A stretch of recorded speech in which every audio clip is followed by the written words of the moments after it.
Mga kaka-airs, huminga muna tayo ng malalim bago tayo magsalita. Kasi ang eksenang ito, hindi basta simpleng kuha lang.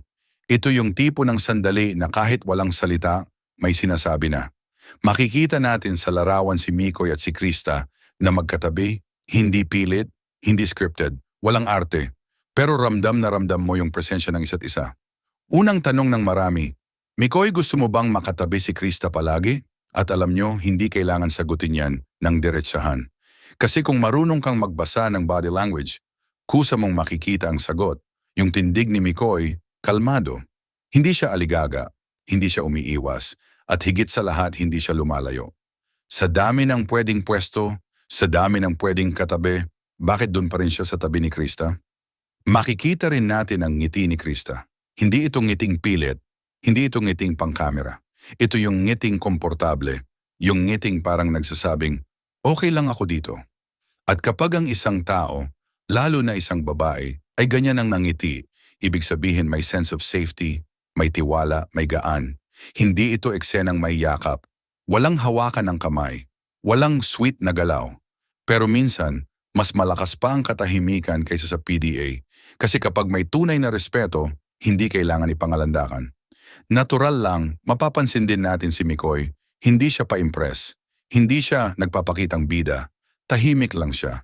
Pero yung katahimikan na yon may bigat. Parang sinasabi ng kilos niya, hindi ko kailangang gumawa ng kahit ano para iparamdam na nandito ako.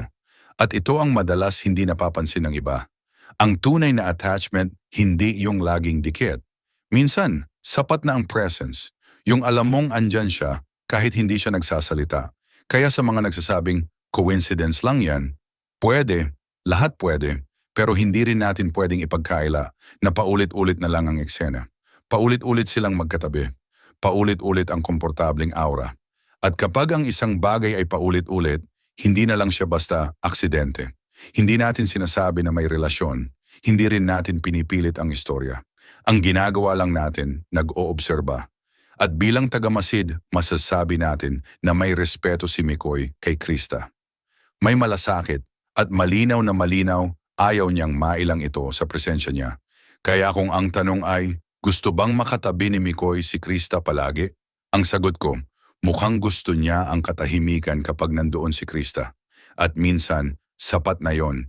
Hindi lahat ng nararamdaman kailangang ipagsigawan. May mga bagay na mas totoo kapag tahimik. Ngayon, lumipat naman tayo sa mas malawak na tanaw. Hindi lang kasi si Mikoy at si Krista ang makikita mo sa eksenang ito. May mga tao sa paligid, may ingay, may galaw, may kanya-kanyang atensyon. Pero kahit ganon, may isang detalye na hindi mawala-wala sa mata ng mga nakakapansin at iyon ay kung paano nananatiling kalmado ang aura ni Mikoy kapag katabi niya si Krista. Kung mapapansin ninyo, sa gitna ng maraming tao, bihira ang ganitong klaseng katahimikan. Karaniwan kapag crowded, nagiging aligaga ang tao, lumalayo, nag-iiba ng pwesto, o kaya'y nagiging conscious sa bawat galaw. Pero dito, parang walang kailangang patunayan. Walang tensyon, walang awkward. Parang normal na normal lang sa kanila ang ganitong setup. At dito pumapasok ang tanong ng netizens.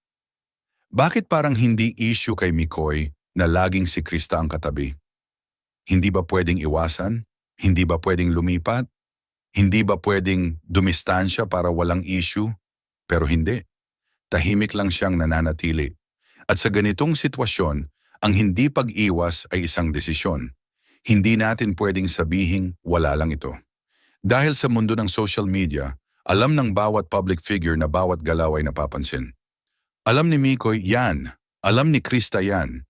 Pero kahit alam nila, hindi nila binabago ang kilos nila para lang manahimik ang iba. Ibig sabihin, mas mahalaga sa kanila ang pagiging totoo kaysa sa pag-arte para sa mata ng tao.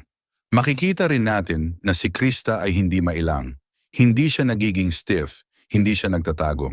Ang katawan niya ay relaxed, ang ngiti niya ay consistent. Ibig sabihin, sanay na siya sa presensya ni Mikoy. At ang pagiging sanay, hindi basta nabubuo sa isang araw. May mga nagsasabi na, professional lang yan. Oo, pwedeng professional, pero hindi lahat ng professional ay komportable. Hindi lahat ng professional na magkatabi ay may ganitong klaseng gaan. Yung tipong kahit hindi nag-uusap, Parang okay lang. Yung tipong hindi mo kailangang magpaliwanag kung bakit ka nandoon. At dito lalong lumalakas ang reaksyon ng mga taga-suporta. Kasi ang nakikita nila, hindi scripted sweetness, hindi pilit na kilig, kundi natural na koneksyon. Yung klase ng koneksyon na hindi mo kayang idirect. Kusang lumalabas. Kaya maraming fans ang nagsasabing, kung ayaw ni Mikoy, matagal na siyang umiwas. At may punto sila. Kasi sa dami ng pagkakataon, sa dami ng events, sa dami ng pwedeng dahilan, nandyan pa rin ang parehong eksena. Hindi ito usapin ng love team. Hindi ito usapin ng issue. Ito ay usapin ng choice. At ang pinipili ni Mikoy ay manatiling maayos, kalmado, at present sa tabi ni Krista. Walang drama, walang eksena, walang kailangan patunayan. Kaya kapag tinanong mo ang sarili mo, bakit ito patuloy na napapansin ng tao? Dahil sa panahon ngayon, bihira na ang ganitong klaseng katahimikan. Bihira na ang ganitong klaseng respeto. At kapag may nakakita, talagang mapapansin at mapapansin. Hindi natin binibigyan ng mali siya. Hindi rin natin tinatanggalan ng kahulugan. Ang ginagawa lang natin, binibigyan ng tamang pagbasa ang kilos. At sa pagbasa na yon, malinaw na malinaw, komportable si Mikoy kapag katabi si Krista. At minsan, iyon na ang pinakamalinaw na sagot. Sa puntong ito, mapapansin na natin kung bakit hindi matapos-tapos ang usapan tungkol sa simpleng eksenang ito. Kasi ang totoo, hindi lang si Mikoy at si Krista ang bida rito. Ang mga nakatingin din ang kasali sa kwento.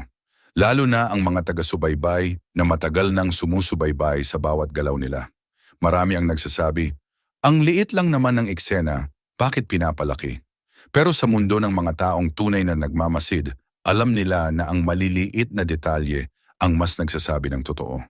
Hindi yung malalaking eksena, hindi yung may iyakan, hindi yung may deklarasyon, kundi yung mga sandaling walang plano, doon lumalabas ang tunay na nararamdaman. Tingnan natin si Mikoy. Wala siyang defensive na galaw, walang pag-iwas ng tingin, walang pagkailang. Sa halip, may composure, may katahimikan. At ang katahimikang iyon, para sa maraming fans, ay parang nagsasabing, hindi ako natatakot sa presensya niya. At kapag ang isang tao ay hindi natatakot, ibig sabihin may tiwala. Si Krista naman, kapansin-pansin ang pagiging relax. Hindi siya nakatense, hindi siya nakapaling palayo. Ang ngiti niya ay hindi yung ngiting napipilitan dahil may camera. Ito yung nangiting parang natural na lumalabas kapag okay ang pakiramdam mo sa katabi mo. At sa mata ng mga taga-suporta, hindi madaling pikein ang ganitong klaseng ngiti. Dito na pumapasok ang emosyon ng Maker supporters. Hindi dahil gusto nilang mag-assume, kundi dahil sa tagal nilang nanonood, nakabuo na sila ng instinct. Alam nila kung alin ang scripted at alin ang kusang loob. At sa eksenang ito, malinaw para sa kanila na walang script. May mga fans na tahimik lang, pero ramdam mo ang kilig. Hindi yung kilig na sumisigaw, kundi yung kilig na napapangiti ka na lang. Yung kilig na hindi mo maipaliwanag kung bakit, pero alam mong may tama sa puso. At may iba naman na naaantig hindi dahil sa posibleng relasyon, kundi dahil sa respeto. Respeto ni Mikoy sa personal space ni Krista, respeto ni Krista sa presensya ni Mikoy. Walang nagpapakitang pagmamayari, walang pag-o-overstep. Isa itong klase ng closeness na bihira na ngayon. Kaya para sa maraming manonood, ang eksenang ito ay paalala na hindi lahat ng koneksyon ay kailangang lagyan ng label. Minsan, sapat na ang makitang maayos ang dalawang tao kapag magkasama. Sapat na ang makita na walang nasasaktan, walang napipilit, walang nalalagay sa alanganin. At kung tutuusin, ito ang dahilan kung bakit patuloy na sinusubaybayan ng tao ang Mikris. Hindi dahil sa chismis, hindi dahil sa drama, kundi dahil sa authentic moments, mga sandaling totoo, tahimik at walang kailangang patunayan.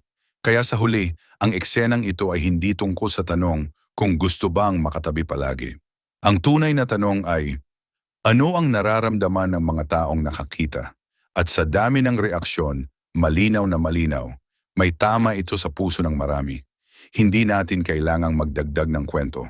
Kasi minsan, ang mismong katahimikan na yan ang pinakamalakas na pahayag